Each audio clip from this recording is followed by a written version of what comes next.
คนที่คุณรักโทรฟรี1413สายด่วนเลิกเหล้ารัฐมนตรีช่วยว่าการกระทรวงมหาดไทยลงพื้นที่จังหวัดภูเก็ตตรวจสอบสถานประกอบการโรงแรมต้องสงสัยไม่มีใบอนุญาตเพื่อจัดระเบียบกลุ่มทุนต่างชาติและนอมินีเร่งกวาดล้างธุรกิจผิดกฎหมายนายพลพีสุวรรณชวีรัฐมนตรีช่วยว่าการกระทรวงมหาดไทยนำทีมกรมการปกครองเจ้าหน้าที่กองร้อยอาสารักษาดินแดนจังหวัดภูเก็ตลงพื้นที่ตรวจสอบโรงแรมและสถานประกอบการที่ได้รับการร้องเรียนเกี่ยวกับการประกอบธุรกิจของกลุ่มทุนต่างชาติการถือครองกิจการผ่านนอมินีรวมถึงการขออนุญาตก่อสร้างและประกอบกิจการถูกต้องตามกฎหมายที่จังหวัดภูเก็ตโดยนายพลพีกล่าวว่าได้ร่วมกับตัวแทนศาลเจ้ากว่า40แห่งเพื่อรับฟังข้อบังคับและหารือเกี่ยวกับแนวทางปรับปรุงระเบียบปฏิบัติที่ใช้มานานโดยได้ข้อสรุปว่าต้องมีการพิจารณาปรับปรุงกฎระเบียบที่อาจเป็นอุปสรรคต่อการดำเนินงานให้มีประสิทธิภาพมากขึ้นจากนั้นได้ลงพื้นที่ตรวจสอบโรงแรมตามที่มีผู้แจ้งเบาะแสว่าไม่มีใบอนุญาตประกอบกิจการพบว่าโรงแรม2แห่งที่เข้าตรวจจริงไม่มีใบอนุญาตประกอบกิจการและไม่มีใบอนุญาตก่อสร้างตามกฎหมายเจ้าพนักงานจากกรมการปกครองจึงได้ดำเนินการตามขั้นตอนของกฎหมายต่อไปทั้งนี้ในส่วนของโรงแรมที่กำลังจะเข้าตรวจสอบเพิ่มเติมนั้นทางคณะทำงานมีข้อมูลจากกระทรวงพาณิชย์ว่าอาจเป็นธุรกิจที่ใช้ตัวแทนอำพรางหรือนอมินีโดยมีชาวต่างชาติถือหุ้นเกินกว่าที่กฎหมายไทยกำหนดซึ่งจะเร่งตรวจสอบการขออนุญาตต่างๆอย่างละเอียดส่วนกรณีเข้าตรวจสอบสถานที่ที่เรียกชื่อว่าชาบัตเฮาส์ไทยแลนด์ซึ่งได้รับแจ้งว่าได้มีการขออนุญาตเปิดเป็นกิจการโรงแรมและร้านอาหารจากการตรวจสอบเป็นร้านอาหารและศาสนสถานสำหรับผู้ที่นับถือศาสนายิวจึงได้สั่งการให้ทางจังหวัดภูเก็ตและหน่วยงานที่เกี่ยวข้องตรวจสอบสถานประกอบการต่างๆในจังหวัดต่อไปเพื่อทำให้ถูกต้องตามระเบียบกฎหมายจุฑามาศรักษาพันธ์รายงานศูนย์สั่งการชายแดนไทยเมียนมาจังหวัดตากออกแถลงการยืนยันสถานการณ์ชายแดนจังหวัดตากยังควบคุมได้พร้อมเร่งเก็บกู้วัตถุระเบิดและยกระดับดูแลความปลอดภัยประชาชนศูนย์สั่งการชายแดนไทยเมียนมาจังหวัดตากออกแถลงการจากเหตุปะทะกันระหว่างกองกำลังในฝั่งเมียนมาบริเวณตรงข้ามบ้านห้วยมหาวงตำบลมหาวันอำเภอแม่สอดจังหวัดตากห่างจากแนวชายแดน500เมตรโดยได้มีการใช้อาวุธหนักอากาศยานไร้คนขับและอากาศยานโจมตีทิ้งระเบิดบริเวณพื้นที่ดังกล่าวส่งผลให้สะเก็ดและชิ้นส่วนอาวุธหนักและกระสุนปืนข้ามมาตกบริเวณสนามหญ้าวัดห้วยมหาวงโดยเจ้าหน้าที่ได้เข้าตรวจสอบเก็บกู้และนำไปทำลายแล้วโดยศูนย์สั่งการชายแดนไทยเมียนมาจังหวัดตากขอความร่วมมือประชาชนหากพบวัตถุต้องสงสัยหรือสิ่งคล้ายวัตถุระเบิดห้ามเข้าไปสัมผัสหรือเคลื่อนย้ายให้รีบแจ้งเจ้าหน้าที่ทันทีพร้อมย้ำว่าประเทศไทยไม่ได้เป็นคู่ขัดแย้งในเหตุการณ์ครั้งนี้ขอให้ประชาชนติดตามข้อมูลข่าวสารจากทางราชการเป็นหลักเพื่อป้องกันความสับสนและข่าวลวงดิเรกปินตาแก้วสวทแม่สอดรายงานตัวเลขผู้เสียชีวิตจากเหตุแผ่นดินไหวรุนแรง2 ครั้งซ้อนในเวเนซุเอลาเพิ่มขึ้นเป็นอย่างน้อย 4,100 รายนายฮอร์เกโรดริเกสประธานสภานิติบัญญัติแห่งชาติของเวเนซุเอลาเปิดเผยผ่านแอปพลิเคชันส่งข้อความเทเลแกรมเมื่อวานนี้ที่ยืนยันยอดผู้เสียชีวิตจากเหตุแผ่นดินไหวรุนแรง2 ครั้งซ้อนเมื่อวันที่ 24 มิถุนายนที่ผ่านมาเพิ่มขึ้นเป็นอย่างน้อย 4,118 รายบาดเจ็บ 16,740 รายและสูญหายอีกหลายพันคนขณะที่องค์การสหประชาชาติเรียกร้องให้จัดสรรความช่วยเหลือด้านมนุษยธรรมอย่างเร่งด่วนเป็นมูลค่าเกือบ$300 ล้านสหรัฐเพื่อบรรเทาทุกข์ให้แก่ผู้ประสบภัยจากเหตุแผ่นดินไหวในครั้งนี้ด้านนางเดลซี่โรดริเกสประธานาธิบดีรักษาการของเวเนซุเอลายื่นเรื่องทูลขอต่อสมเด็จพระเจ้าชาร์ลส์ที่3กษัตริย์แห่งสหราชอาณาจักรให้ทรงปลดอายัดทองคำหนักประมาณ30 ตันของเวเนซุเอลาภายใต้มาตรการคว่ำบาตรของอังกฤษเพื่อนำมาบูรณะฟื้นฟูพื้นที่ประสบภัยในประเทศปิดไฟปิดแอร์เมื่อไม่ใช้ช่วยประหยัดค่าไฟลดการใช้พลังงานจบข่าวนฤนาถแข็งขันอ่านรับฟังข่าวครั้งต่อไปเวลา 15 นาฬิกาค่ะติดตามข่าวที่นำเสนอไปแล้วได้ที่ www.thainews.prd.go.th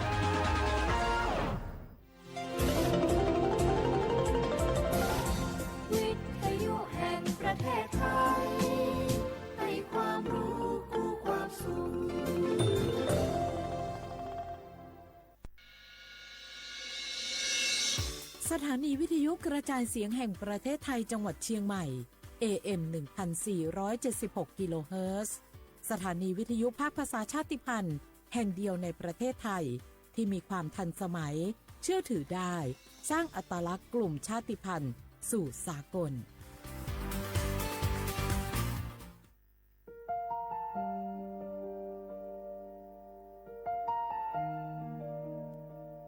ขอน้อมเกล้าถวายอาลัย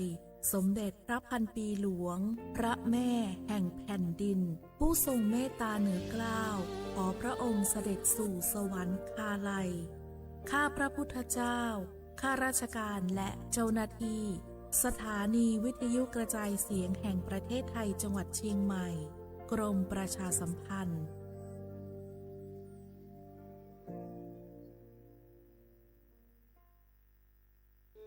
ท้องฟ้ามนสายฝนพรำดังน้ำเนตรทุกทเวทอาลัยหวนให้หาพระมิ่งขวัญดวงใจไทยประชาทะเสด็จสู่ฟ้าสวรรคาลัยน้อมรำลึกในพระกรุณาธิคุณข้าพระพุทธเจ้าคณะผู้บริหารข้าราชการและเจ้าหน้าที่สถานีวิทยุกระจายเสียงแห่งประเทศไทยกรมประชาสัมพันธ์สารคดีแสงเพชรส่องล่าเจ้าฟ้าพัชรกิติยาภาตอนตามรอยเบื้องพระยุคลบาทสมเด็จพระเจ้าลูกเธอเจ้าฟ้าพัชรกิติยาภานเรนทิลาเทพพยวดีกรมหลวงราชสารินีสิริพัฒน์มหาวชิรราชธิดาทรงยึดมั่นในพระปณิธานในการทรงงานเพื่อประชาชนพระองค์ทรงก้าวเดินตามรอยพระบาทของพระบาทสมเด็จพระเจ้าอยู่หัวทรงสืบสารและต่อยอดโครงการต่างๆเพื่อความผาสุกของประสบกนิกรพระองค์ทรงให้ความสำคัญกับหลักการพัฒนาอย่างยั่งยืนโดยเฉพาะการให้โอกาสแก่ประชาชนได้เข้าถึงองค์ความรู้และทรัพยากรที่จำเป็นในการพึ่งพาตนเองได้ไม่ว่าจะในพื้นที่ห่างไกลหรือพื้นที่ทุรกันดารทรงมุ่งมั่นที่จะเข้าไปช่วยเหลือและพัฒนาชีวิตของประชาชนในทุกมิติทรงให้ความสำคัญกับการศึกษาการสาธารณสุขและการพัฒนาอาชีพหนึ่งในพระกรณียกิจที่สำคัญคือการทรงมีส่วนร่วมในการส่งเสริมโครงการต่างๆของมูลนิธิชัยพัฒนาและโครงการในพระราชดำริของพระบาทสมเด็จพระเจ้าอยู่หัวทรงเห็นว่าการสานต่อพระราชปณิธานของพระมหากษัตริย์ไทยคือภารกิจอันสำคัญยิ่งที่ต้องทำอย่างต่อเนื่องพระองค์ทรงมีพระราชดำรัสที่สร้างแรงบันดาลใจให้กับทุกคนเสมอว่าการให้คือความสุขที่แท้จริงซึ่งเป็นคติประจำพระองค์ในการทรงงานเพื่อประชาชนทุกย่างก้าวที่สมเด็จพระเจ้าลูกเธอเจ้าฟ้าพัชรกิติยาภานเรนทิราเทพพยวดีกรมหลวงราชสารินีสิริพัฒน์มหาวชิรราชธิดาทรงตามรอยพระบาทของสมเด็จพระบรมชนกนาถคือล้วนการทรงงานเพื่อประชาชนอย่างแท้จริงขอตามรอยพระบาทที่สถิตในใจไทยตลอดกาล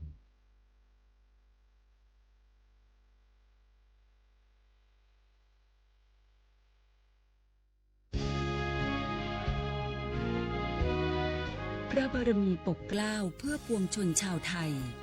จากพระราชกรณียกิจนานับประการที่พระบาทสมเด็จพระเจ้าอยู่หัวและพระบรมวงศานุวงศ์ทรงทุ่มเทพระวรกายทรงงานอย่างไม่เหน็ดเหนื่อยเพื่อประโยชน์สุขของประสบนิกรจากโครงการหลวงสู่การพัฒนาแหล่งน้ำส่งเสริมการศึกษาและด้านสาธารณสุขที่มุ่งเน้นการพึ่งพาตนเองและการพัฒนาอย่างยั่งยืนทุกย่างพระบาทคือการทรงงานทุกพระราชดำริคือพลังแห่งการพัฒนาเพราะประชาชนคือหัวใจของแผ่นดินร่วมเสริมสร้างความรักในสถาบันหลักของชาติโดยสำนักงานประชาสัมพันธ์ที่ 3 กรมประชาสัมพันธ์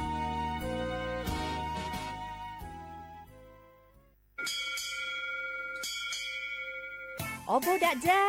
โอมิโชเปอร์ เหมอซุงคา ปอกว่า เนาะซง อุดูธรรมา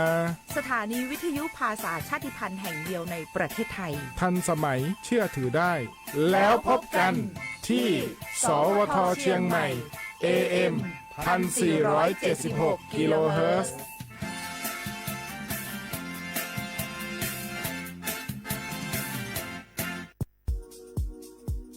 30 บาทรักษาทุกที่เจ็บป่วยเล็กน้อยอาทิมีไข้ไอเจ็บคอปวดข้อเจ็บกล้ามเนื้อใช้สิทธิ์บัตรทอง30 บาทปรึกษาเภสัชกรและรับยาตามอาการ32รายการไม่เสียค่าใช้จ่ายเพียงยื่นบัตรประจำตัวประชาชนที่ร้านยาที่มีสติกเกอร์30 บาทรักษาทุกที่หรือร้านยาคุณภาพของฉันให้บริการดูแลอาการเจ็บป่วยเล็กน้อยสอบถามเพิ่มเติมโทรสายด่วนสปสช1330 24 ชั่วโมงอยากเลิกบุหรี่ไม่ยากอย่างที่คิดทางเลือกง่ายๆที่จะช่วยคุณได้เพียงใช้สิทธิ์บัตรทองปรึกษาเภสัชกรและรับยาช่วยเลิกบุหรี่ที่ร้านยา30 บาทรักษาทุกที่หรือโทรสายด่วนสปสช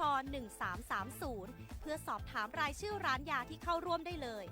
เลิกบุหรี่วันนี้เพื่อชีวิตที่ดีกว่าในวันพรุ่งนี้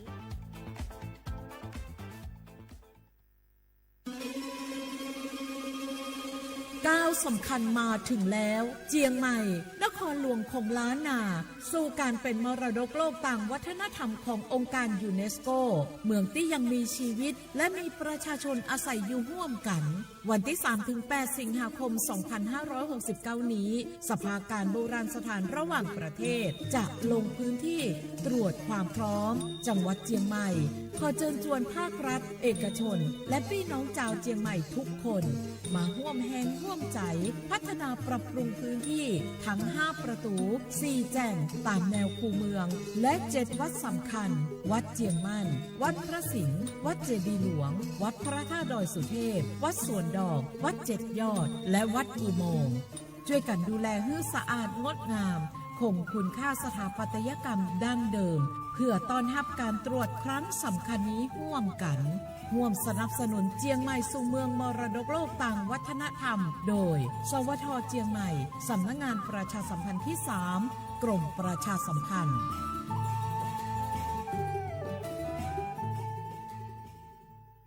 ช่วงนี้ได้ยินคนบ่นกันเยอะเลยนะเรื่องความไม่โปร่งใสเนี่ยใช่แต่รู้ไหมล่ะว่าจริงๆแล้วพวกเราช่วยกันได้นะทำยังไงหรอเดี๋ยวนี้มีช่องทางร้องเรียนที่เข้าถึงง่ายแจ้งเบาะแสได้สะดวกมากอย่างสายด่วนปปช1205อ๋อแบบนี้ทุกคนก็มีส่วนทำให้บ้านเราดีขึ้นได้จริงๆแน่นอนการต่อต้านทุจริตจะสำเร็จได้ก็เพราะคนอย่างเราร่วมมือกันสำนักงานประชาสัมพันธ์ที่3กรมประชาสัมพันธ์สถานีวิทยุกระจายเสียงแห่งประเทศไทยจังหวัดเชียงใหม่กรมประชาสัมพันธ์ประกาศรับสมัครบุคคลเป็นลูกจ้างเหมาบริการตำแหน่งพนักงานกระจายเสียงภาษาเมียนจำนวน1อัตราเพื่อเป็นตัวแทนนำข่าวสารร่วมพัฒนาคุณภาพชีวิตชาวเมียนและเผยแพร่วัฒนธรรมท้องถิ่นให้เป็นที่รู้จักผู้สนใจยื่นใบสมัครด้วยตนเองได้ที่งานธุรการสถานีวิทยุกระจายเสียงแห่งประเทศไทยจังหวัดเชียงใหม่ตำบลช้างคลานอำเภอเมืองจังหวัดเชียงใหม่ตั้งแต่บัดนี้เป็นต้นไปสอบถามข้อมูลเพิ่มเติมได้ที่053-276-068ในวันและเวลาราชการมังเลี้ยวเอาเก่งเศร้าก็จบไปแล้วโว้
เชียขวาบุลาข้อขวาอัมพสาอาวลิสุงโอโดเจตุขวาจบไปแล้ววอาวลิสุงโอปากกากุงโอปัญญาสถานีวิทยุกระจายเสียงแห่งประเทศไทยจังหวัดเชียงใหม่สำนักงานประชาสัมพันธ์ที่3กรมประชาสัมพันธ์โง่แน่ๆโฉบโมควายีเจโมติขวาโดที่มูลงโง่ปัญญาหนีโมควายีสามโมที่ยมาหนีขวาด้วยแน่ๆที่ขวาที่มูลที่ขวานาทีเนียขวายีนาเนียเจโดจ้าวิทยุโดยจะมาโงปัญญายีระบบยาระบบ AM ยีครึ่งความถี่โงปัญญากว่าที่ตัวลี่เฮียชิดสุดโชว่าโจญาโดละอาตินทาวระบบไลฟ์สดคือว่า Facebook ยีเพลงว่าเบอร์สวทเชียงใหม่ AM 1476กิโลโคติเลโบญาโดละ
小花不啦花花阿么啥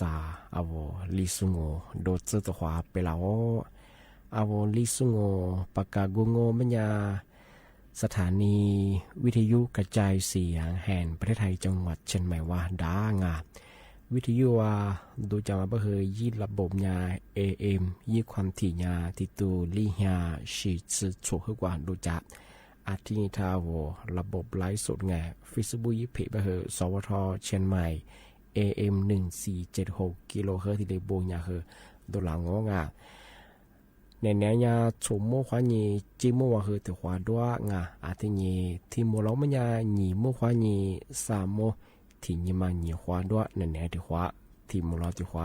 นาที่เนี้ยขวานีนาเนี้ยเจอที่เดือดงออาทินี้เอาเสียขวาบรังมาถึงมาปีใหม่ซื้อจีนเชื่อว่างอบัญญัติงาอามาสากฎหมายถึงมาตุลางากฎหมายถึงมางบัญญัติกฎหมายคุ้มครองซื้อของออนไลน์ไม่ใช่ของงานที่ว่าจะซื้อจะมากกว่าระบบออนไลน์ข้อนี้สายยิสูวุฒิได้กฎหมายที่มาคุ้มครองอีกบริษัทอาทิตย์แบบไม่ยากกฎหมายที่มาคุ้มครองยังมาคืออาริเลียมางมาถึงมาปีมาช่างยูที่มาคุ้มครองของงานเอามีอายุว่าคือเอาจะซื้อจะมางานกว่าระบบออนไลน์ข้อนี้สั่งซื้อยังมางมีจั่วอาทิตย์นี้กูหลักคือโดนหลอกยิสูงกลุ่มวิชาชีพเอาละความจะสู้ก็จะสู้ขึ้นมีเอาจะซื้อถึงมาสารบังแต่ละบังจะซื้อมาชื่อโหงยากกว่าโฆษณายังมาคือดีเจเอาละสุฟลามาคือดีเจเอาสารมาดีเจเอาว่ามาคือดีเจที่ตัวเองที่เบื้องบนยาคือเอามือสาสูกฎหมายทำไงคุ้มครองเธอว่ายูสุดาที่คุ้มครองอีกบ้างที่เบื้องบนยาเจ้าของมาจะซื้อจะมาเอาระบบเอาละข้อนี้สาระงอเป็นยังไงที่นี่กว่าเก็บเงินปลายทางเก็บเงินปลายทางเป็นยังไงคือจะซื้อเป็นไรนี่พวกเบื่อมั้งที่บางอย่างจะซื้อพาไปลาวงอเป็นยังเฉพาะนุ่มแบบพิจารณาว่าโนวิดีโอเดือดโนวันโนสุดแพ้หรอกมาละคือวิดีโอถึงมันเดือดเจงโนวันโนพิจารณาว่ามายี่หลักฐานสิช่างปีขวาโนพิจารณาเป็นยังจะซื้อมาโนตั้งว่ายาโฆษณายังมาคือมาชื่อของที่นี่โนที่จะวันนั้นมาที่จะกล้างนู่นที่จะสารมาคือที่จะกล้ามาชื่อดอกมาคือนู่นฟุบมาคือเบื่อมาชื่อไปจากงานกว่ายาจะซื้อสุดละงานยาที่ของสุดละคือจะซื้อจะซื้อฝึกสุดละมังว่าไปไทยเบื่อมาคือนู่นฟุบมาเกิดมาชื่อไปจากงานปีขวาจะซื้อมาชื่อเป็นยังไงเอาสารมาคือมางานกล้าไปยังคือฟุบมาเกิดมาชื่อบางงานจากงานมาคือสุดละงานที่บางมันยังจากงานเจ้าของยาเก็บเงินปลายทางพยังโง่เป็นยังไงมาคือจะซื้อเพียจังเพียนี่เงินกับตัวนี้ยังจะซื้อมันก็ว่าผู้บริเกิดจะซื้อมันว่าผู้บริเกิดช่องมาคืออันนี้ก็อะไรยังคือที่เชื่อมตัวช่องว่าคือยากว่าเก็บเงินปลายไทยสุดว่าคือจะซื้อแต่ละว่าคือเอาจะซื้อวันละว่ายังไงผู้บริเกิดว่าเชื่อไงที่ยังว่าถอดเพียยังไงเพียว่าจะซื้อโอ้มันง่ายว่าเอาที่จะแบลว่าที่จะเกิดล่างว่าคือสุดท้ายว่าผู้บริเกิดมาวันเราช่องไงที่บ้านคืองานที่มาคือยารัฐบาลคือกฎหมายถึงมาดูหลังที่บ้านเจ้าของมาเก็บเงินไปไทยสุบัญญาจะซื้อภาวะเรื่องโง่เป็นยังไงเพียงนี้ตื่นช่องพมังว่าผู้บัตรถักเกิดงานช่องมายากฎหมายถึงมาทีเลยแล้วรออย่างไงที่บ้านคือซื้อหาสายนี้กับผู้ยามายาทีเลยยูตัวยาเป็นยังเคยใช้ทำทีไปเฉียงงานวันที่3 ตุลาไงปีก็คืออายุคนยังเคยหนีตัวหนีจิลิคุกับผู้จำนวนง่ายมาคือว่าชาวบ้านทำมาที่ปีมากเลยสุดที่ช่องง่ายที่บ้านยามมาสั่งมากกว่าแต่ความน่าชาวบ้านทำมากกว่านักการยังเคยสุภาพตัวจุดละความง่าย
子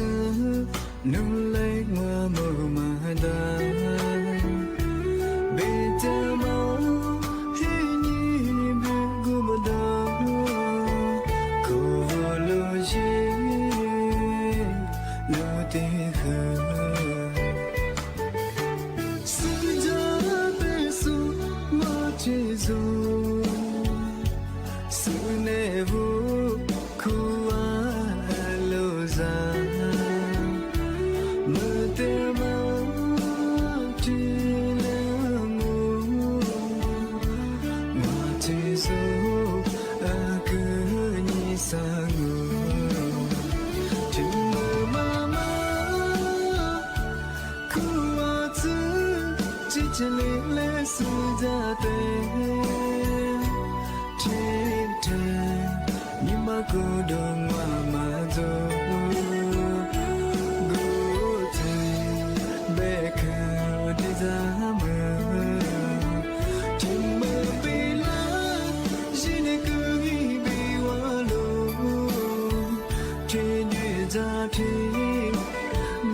这次努力我木马达，别的毛给你别顾不到，可路西路的河，死着对数我追逐，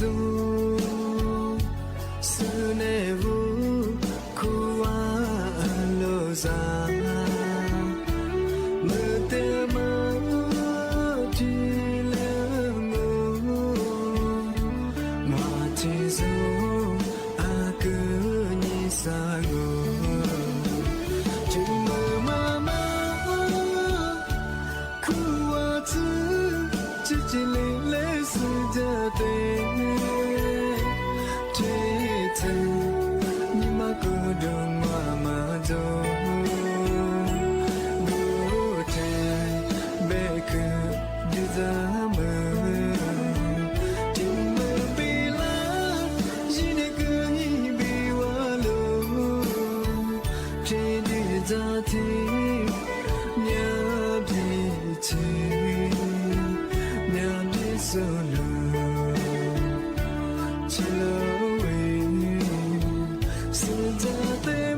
ที่นี่ที่ถึงมาปีใหม่ใช่ไงวะเชียวเขาว่าอามุสากลงควบคุมโลกไงคือนี่มันจิตแต่กว่าชิสุกาสุอย่าในฝรั่งมามันไม่ใช่คือปีขว้าอาวุธที่ละทุสุอามานาธรรมพันหนึ่งดาวนาธรรมพันสองเป็นยังไงโรฝีดาดไงวานนอนเป็นยังไงจะมีน้ำแปลว่าอะไรช่วงไงปีขว้าวิญญาละทุที่จะมีนาธรรมถูกพันหนึ่งดาวมันยังไงอาวอลิลิยิงีตะคนแรกมาจานามางอปัทเทียมาจามาอาวแท่งของเขาไปคือ แย่อยู่ยังมังอ่ะโชจือที่เรียนนั่นน่ะยังฝรั่งยังไงยี่ว่าที่มังโง่เป็นยานาสุเจมันนาสุเจงอ่ะเอากูดูกูมีเชื่อมาว่าถ้าเชื่อไปสิไงอาทิตย์นี้คือถึงมาติธรรมะตะการจางว่าอีตากูเฮบิลาโคยไปสิไงนี่มาถึงมังโง่เป็นยาปีขว้าว่าจะจ่าเฮงเป็นยานาสุเจมันนาสุเจคือตาคนแล้วถ้าจ่างว่าอาทิตย์นี้คือลึกลืมมางออาจูเบจูกูดงออาจจะแก้อยู่คือบิลหัวไม่ใช่งาที่ว่านาสุเจมันนาสุเจจะสจะมาคือตะคนแรกไทยอยู่แบบงาทำไมคือที่ว่าปีว่าโรคฝีดาดวานนองเอาจะเป็นนะเหนือส่วนปีว่าวันนี้ที่สิพาจอมันยังเป็นป้องงอสามารถที่มังอเป็นยาเอาบิชิมุตสึเสือเฮงเอาเธอนาสุเจมันนาสุเจบิจิมสุแต่คนแรกก็เนี่ยสมาคือถ่ายเย่แบบไงจะขวางลีมาที่มังอบัญญาเอาจะซื้อจะมาอยู่กูปีขวางเธอผ้าเช็ดตัวงออาทิเนี่ยคือบิชิมิตสึดงอโคดูยิบดงที่คือเอานาสุเจมันนาสุเจคือจะซื้อเนี่ยแต่คนแรกถ่ายอยู่ไม่ใช่มาอยู่แบบว่ามาที่มังอเป็นยังแย่ห้องน้ำห้องน้ำคือบิลหัวไม่ใช่ห้องน้ำทำมันคือยิมิซ่างนาสุมิซ่ามันนาสุคือถ่ายอยู่ไม่ใช่ที่นี่คือคนเนี้ยห้องน้ำก็คือถึงมาถึงว่าบิวว่าแต่คนแรกอยู่มันได้ไม่ใช่ถึงมาถึงมาโชมาที่มังอเป็นยังแย่ขยันปีขว้าอาชิเปงอขยะด้วยสิว่านาสูเจนาสูอยู่มางอขยะเธอเจตะกุระถักเกือบไปสิปีขว้าขยะมานาสูก็คือตัดถึงมาเกืองอที่มานาสูก็คือขยะขึ้นถึงมาเกืองตะกุระถักเกือบไปสิถึงมาคือโชจืหบยาดที่ปีขว้าเฮียที่เฮียจะส่งมานาเทโลฝีดาวันนอมาพันหนึ่งสุพัฒจงบัญญัติที่ชูดมาก็ตายยีไม่ใช่ยาคือกรมควบคุมโลกที่ในอยู่ฝรั่งเฉพาะเสียข้อว่าปีมาคือที่เหลือจงอธิบายคือติดความหมดแล้วลิซุงปากกากุงบัญญัติจิ้มหมายสถานีวิทยุกระจายเสียงแห่งประเทศไทยจังหวัดจิมว่าอาทิตย์วิทยุเมื่อจะไปยี่ระบบยา AM ยี่ความถี่ยาคือติดตัวลิงยาสิสุดโชว์กว่าโจนยาคือตัวละอาทิตย์ฟิสิบัวคือไลฟ์สดยังไงยี่เพจไปคือสวทเชียงใหม่ AM 1476อาทิตย์ยาคือไหนไปคือโฉมโมควานีจิโมคือตะขวาด้วยที่มูลเราไม่ยาคือหนีโมควานี3 โมงที่ยังมาคือหนีขวาที่ต้องอธิบายว่าเชื่อว่าวิทยุนาจาโซไลฟ์สดที่สุดคือบ่มว่าเชื่อว่าคือโดยที่จะมาพูดจากสิ่งที่เขาทำว่าจริงที่นี่คือน่าจะเป็นคือทันตัวเจที่นี่แค่ที่นี่ว่าคือด้วยอะไรกว่าเยอะว่านี่เป็นเพียงนี่กว่าเจว่าเชื่อว่าคือบ่มว่าสวัสดีครับ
Mille che ma เ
铁瓜铁瓜哇，我谢谢你生，你我是我是茄子瓜一多少来花。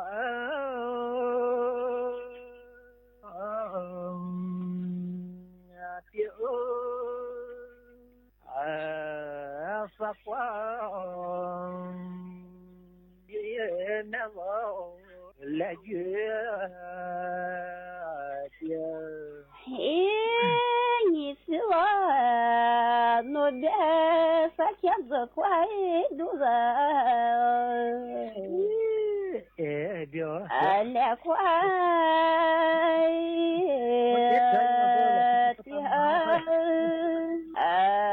也快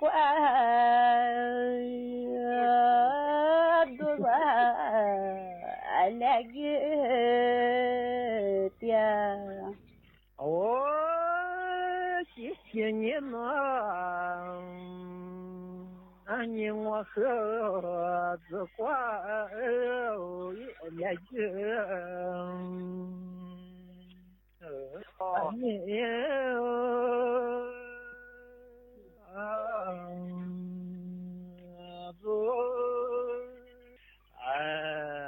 是花来月的毛山呀嘿，我别嘛，我的个来花的嘛，三年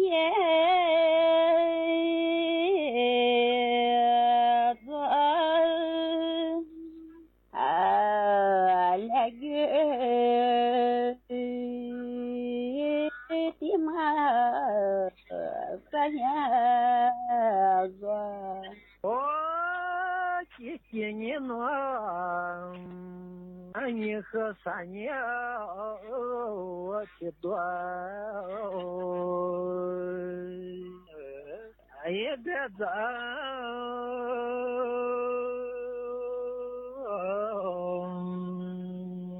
老三年也的苗多钱了。嘿，你是我的三年许多别在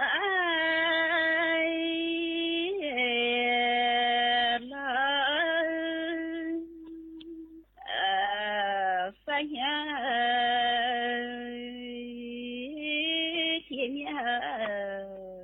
多谢了。我谢谢你生，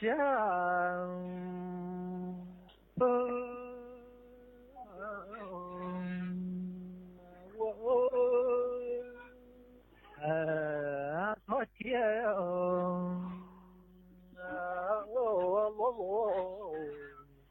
撒花嘿，你是我我的在梦子乖我昨天露露也怪我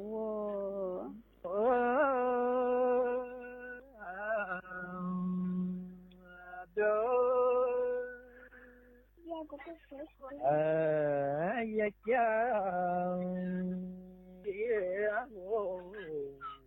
我们呀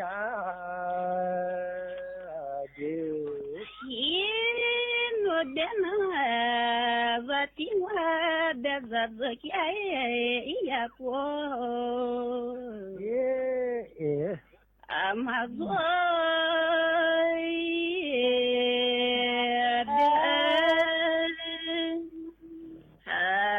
也讲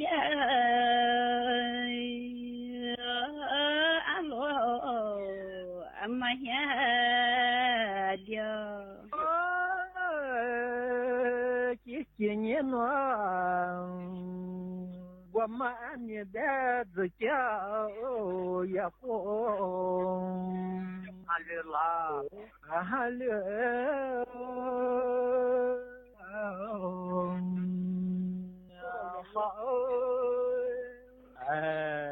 ya cháu ya lo nhiều nó đến anh như giờ kia buộc hai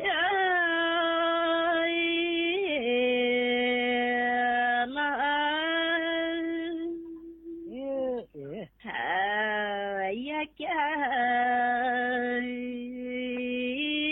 buộc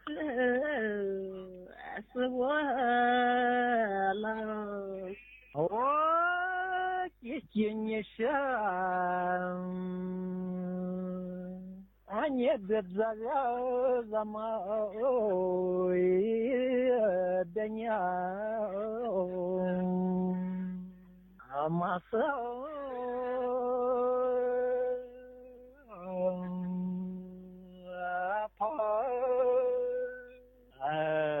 ra mà đi nhau mà cô nó đến và đi được ra mãi đến nhà thấy mưa mai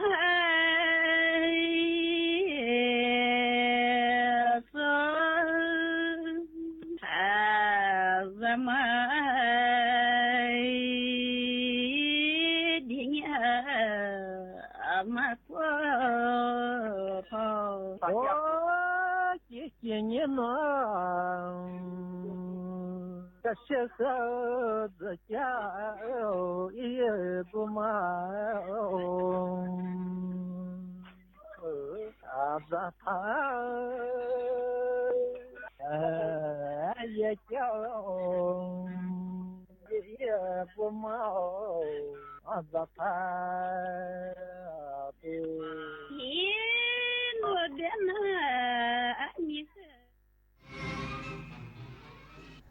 รับฟังข่าวต้นชั่วโมง 15 นาฬิกากับนฤนาถแข็งขัน สคบ.ลงพื้นที่ตรวจโชว์รูมรถยนต์ไฟฟ้าทั่วประเทศ คุมเข้มการแสดงฉลากและข้อมูลสินค้า อีกสักครู่กลับมาติดตามรายละเอียดค่ะ ฟ้าสลัว มัวแสง ระวีส่อง นกหยุดร้อง วังเวง ให้เงียบเหงา มองฟ้าวันนี้เป็นสีเทา อกประชาหมองเศร้า ระทมสวง ด้วยพระราชธิดาพระองค์ใหญ่ เสด็จคันไลสู่แดนสวง เสียงร่ำไห้สะท้อนสถานสวง พระเป็นดั่งดวงใจไทยประชา บ้านที่แข็งแรงไม่ได้ขึ้นอยู่กับแค่ความสวยงามของหลังคาแต่ขึ้นอยู่กับรากฐานที่โอบอุ้มเราไว้ชาติศาสนาพระมหากษัตริย์คือ3สถาบันหลักที่เป็นเหมือนรากแก้วคอยยึดเหนี่ยวคุ้มครองและให้เราได้มีแผ่นดินที่ร่มเย็นไว้สร้างอนาคตร่วมกันรักษาความสามัคคีและส่งต่อความเอื้อเฟื้อให้กันและกันเสริมสร้างความรักเพื่อให้บ้านหลังใหญ่หลังนี้แข็งแรงและอบอุ่นตลอดไป29 กรกฎาคมวันภาษาไทยแห่งชาติภาษาไทยคือมรดกทางปัญญาและเอกลักษณ์อันล้ำค่าของชาติเป็นสื่อกลางเชื่อมความผูกพันและสะท้อนความภาคภูมิใจของคนในชาติร่วมกันรักษาความงดงามของภาษาด้วยการพูดอ่านและเขียนอย่างถูกต้องเพื่อส่งต่อคุณค่าแห่งเอกลักษณ์ไทยนี้ร่วมกันคุณหมดเงินไปเท่าไหร่กับน้ำเปลี่ยนนิสัยที่ทำลายสุขภาพแล้วคุณพลาดโอกาสกอดคนที่รักไปแล้วกี่ครั้งเพราะฤทธิ์น้ำเมา วันเข้าพรรษานี้หนูไม่อยากได้ของเล่นชิ้นใหญ่แต่อยากได้คุณพ่อคนเดิมที่แข็งแรงกลับมาค่ะ30 กรกฎาคมนี้วันเข้าพรรษาและวันงดดื่มสุราแห่งชาติ ร่วมลดละเลิกเหล้าเข้าพรรษาคืนความสุขให้คนที่คุณรักโทรฟรี1413สายด่วนเลิกเหล้าสำนักงานคณะกรรมการคุ้มครองผู้บริโภคลงพื้นที่ตรวจโชว์รูมรถยนต์ไฟฟ้าทั่วประเทศคุมเข้มการแสดงฉลากและข้อมูลสินค้าเพื่อความปลอดภัยของผู้บริโภคนางสาวสุภมาศอิสระภักดีรัฐมนตรีประจำสำนักนายกรัฐมนตรีในฐานะกำกับดูแลสำนักงานคณะกรรมการคุ้มครองผู้บริโภคหรือสคบเปิดเผยว่าได้สั่งการให้สคบเพิ่มความเข้มงวดตรวจสอบการจำหน่ายรถยนต์ไฟฟ้าหรือ EV ทั่วประเทศโดยเริ่มตรวจโชว์รูมในกรุงเทพมหานครและปริมณฑลก่อนขยายสู่ต่างจังหวัดกำชับผู้ประกอบธุรกิจแสดงฉลากและข้อมูลสำคัญของรถยนต์ให้ถูกต้องครบถ้วนตามกฎหมายหากพบการฝ่าฝืนหรือแสดงข้อมูลไม่ครบถ้วนจะดำเนินคดีทันทีเนื่องจากรถยนต์ไฟฟ้าเป็นสินค้ามูลค่าสูงผู้บริโภคควรได้รับข้อมูลที่ครบถ้วนทั้งรายละเอียดตัวรถสมรรถนะแบตเตอรี่และเงื่อนไขการรับประกันโดยสคบจะประสานสำนักงานมาตรฐานผลิตภัณฑ์อุตสาหกรรมหรือสมอ.และกรมการขนส่งทางบกเพื่อยกระดับมาตรฐานการเปิดเผยข้อมูลและสร้างความเชื่อมั่นแก่ผู้บริโภคพร้อมขอให้ประชาชนตรวจสอบข้อมูลรถยนต์ก่อนตัดสินใจซื้อและหากพบการเอาเปรียบสามารถร้องเรียนผ่านสายด่วนสคบ1166ทันทีริมปราศโสภาภาครายงานกรมป้องกันและบรรเทาสาธารณภัยแจ้ง6จังหวัดภาคกลางและกรุงเทพมหานครเฝ้าระวังน้ำทะเลหนุนสูงช่วงวันที่ 13-19 กรกฎาคมนี้นายธีรพัฒน์พัชมาศอธิบดีกรมป้องกันและบรรเทาสาธารณภัยหรือปภ.เปิดเผยว่าสภาวะระดับน้ำในแม่น้ำเจ้าพระยาพบว่าช่วงวันที่ 13-19 กรกฎาคมนี้เป็นช่วงที่ระดับน้ำทะเลหนุนสูงและคาดหมายว่าจะส่งผลให้เกิดสภาวะระดับน้ำล้นตลิ่ง